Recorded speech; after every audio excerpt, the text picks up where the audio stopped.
आज की इस वीडियो में आपको बताने वाला हूँ लेट इट बी का advance structure. Late it B का मतलब तो सबको पता होता है कि रहने दो या रहने दीजिए होता है, लेकिन इसका एडवांस स्ट्रक्चर में कैसे प्रयोग करेंगे उसको आज हम लोग देखने वाले हैं। एग्जाम्पल किस प्रकार का रहेगा, कुछ एग्जाम्पल मैं आपको बताता हूँ। जैसे आप रहने दीजिए वह चाय बना देगी, आप रहने दीजिए मैं ये काम कर दूंगा, है ना। इस टाइप का जो सेंटेंस होगा उसको कैसे बनाएंगे, तो चलिए आज की इस वीडियो को स्टार्ट करते हैं। तो देखिए, पहले आप रहने दीजिए इसका क्या बनेगा उसको समझिए, क्योंकि इसमें दो वाक्य है, एक तो आप रहने दीजिए और दूसरा वह चाय बना देगी, या फिर मैं ये काम कर दूंगा, या फिर मैं उससे बात करता हूँ। अगर इसके बाद कुछ भी होगा उसको कैसे ट्रांसलेट करेंगे पूरा देखते हैं। तो देखिए, सबसे पहले हम लोग जानेंगे you let it B. You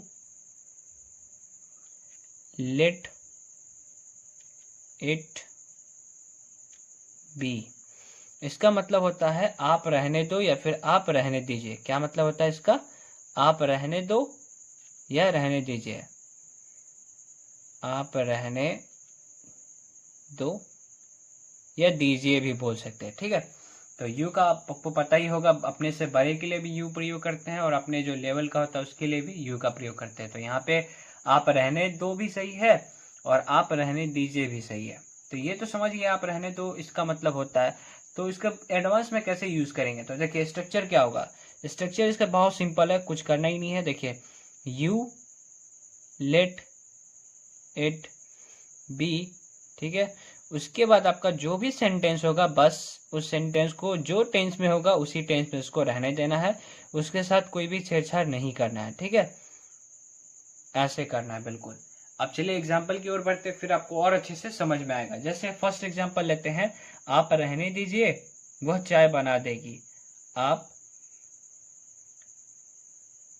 रहने दो, आप रहने दो, वह चाय बना देगी, वह चाय बना देगी। तो देखिए, पहले आप रहने दो इसका ट्रांसलेशन क्या बनेगा? You let it B. मैंने पहले ही बताया क्या होगा, यू लेट इट बी। तो चलिए इसको कर लेते हैं। तो यू लेट इट बी, ठीक है। आप रहने दीजिए इसका बन गया, उसके बाद कॉमा लगाइए, वह चाय बना देगी। तो फ्यूचर सिंपल फ्यूचर है, तो यहाँ पे क्या आ जाएगा, सी विल मेक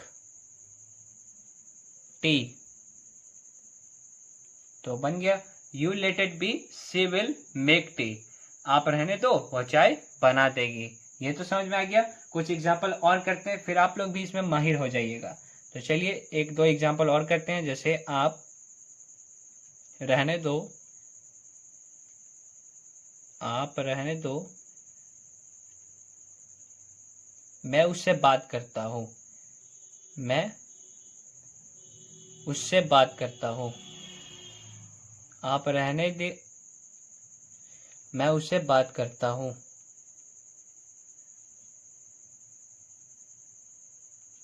चलिए अब इसका ट्रांसलेशन हम लोग बनाते हैं। आप रहने दो का क्या हो जाएगा, यू लेट इट बी। यहां तक में तो किसी को डाउट होना ही नहीं चाहिए, है ना। यू लेट इट बी, आप रहने दो या फिर आप रहने दीजिए, और इसके बाद कॉमा, मैं उससे बात करता हूँ। इसका क्या होगा, मैं उससे बात करूंगा होता अगर यहाँ पे तब विल लगाते, लेकिन यहाँ पे बात करता हूँ, ये तो प्रेजेंट हो गया है। तो प्रेजेंट में किसका यूज करते हैं, सब्जेक्ट प्लस V1 या V5 का। तो क्या हो जाएगा, आई टॉक टू हर, ठीक है। तो you let it be, I talk to her, ठीक है।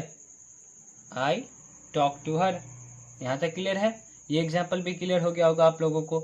और एग्जाम्पल करते हैं, जैसे आप रहने दीजिए मैं वहां जाऊंगा, ठीक है।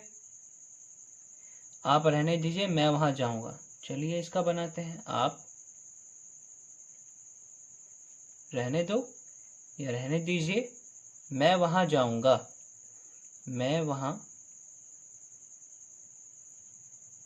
वहां जाऊंगा। चलिए अब इसका ट्रांसलेशन हम लोग बनाते हैं। आप रहने दीजिए मैं वहां जाऊंगा, तो क्या हो जाएगा, you let it B, you let it B, मैं वहां जाऊंगा, तो क्या क्या हो जाएगा, ये फ्यूचर है, सिंपल फ्यूचर, तो I will go there, I will go there. अगर ये रहता कि आप रहने दो मैं वहां जा रहा हूं, ठीक है, आप रहने दो मैं वहां जा रहा हूं। चलिए इसका बनाते हैं, आपको स्क्रीन पे क्वेश्चन दिख रहा होगा, मैं वहां जा रहा हूं हो जाएगा, ठीक है। तो क्या हो जाएगा, यू लेट इट बी, मैं वहां जा रहा हूं, तो क्या हो जाएगा, आई एम गोइंग देयर, क्योंकि ये कॉन्टिन्यूअस है इसलिए बिफोर यूज किया गया, ठीक है। तो you let it be, I am going there, ठीक है।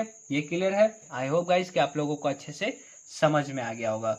अगर वीडियो समझ में आ गया है तो वीडियो को लाइक कमेंट शेयर करके जाइएगा। अगर चैनल पर नए हैं तो प्लीज सब्सक्राइब करके बेल आइकन को प्रेस कर दीजिएगा। तो मिलते हैं नेक्स्ट वीडियो में, तब तक के लिए अपना ध्यान रखिए।